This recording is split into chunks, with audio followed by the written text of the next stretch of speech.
Assalamualaikum warahmatullahi wabarakatuh. Sampurasun, kumaha daramang sadayana?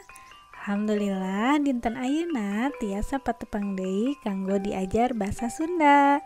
Sateacan dikawitan, mangga sadayana maca doa heula. Bismillahirrahmanirrahim. Dinten ayeuna kelas 4 bade diajar ngalarapkeun robahna kecap. Dina basa Sunda aya kecap anu robah sabab ditambahan ku awalan atau akhiran.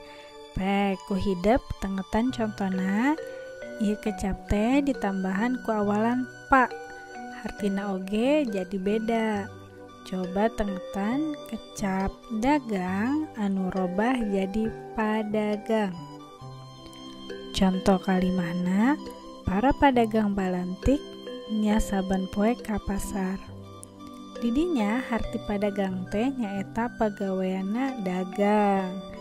Hiji deui nya contona kecap jauh ditambahan awalan pa jadina pajauh. Contoh kalimahna, sanajan geus pajauh tapi sobatna sok rajin nepungan. Tah pajauh dina kalimah eta hartinya naon coba? Nya hartina teh aya dina kaayaan anu jauh. Ayeuna coba ku hidep lengkepan kalimah ieu nganggo kecap anu tos ditambahan awalan pa.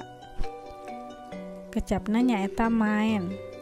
Contoh kalimahna, saban sore ... Persib sok latihan di stadion. Kecap anu ngalengkepan kalimah di luhur nyaeta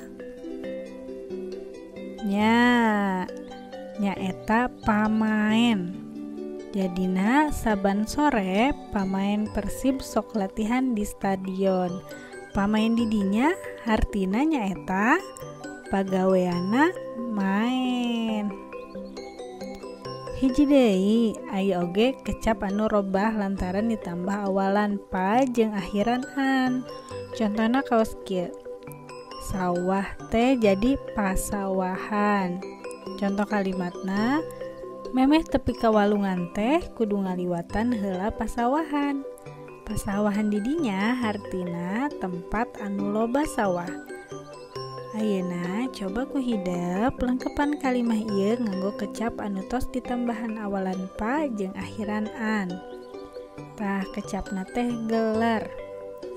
Kalimahna saban malam Ahad di RRI sok aya ... wayang golek. Kecap anu ngalengkepan kalimah di luhur nyaeta ayo naon? Nya kecapna nyaeta pagelaran. Pagelaran didinya hartina tempat keur ngagelar wayang golek. Tah ayeuna ku hidep pigawe pancena ngalengkepan kalimah make kecap anu robah. Tuliskeun jawabanna dina bukunya. Alhamdulillah tos cekap pengajaran basa Sunda dinten ayeuna. Hatur nuhun sadayana. Wassalamualaikum warahmatullahi wabarakatuh.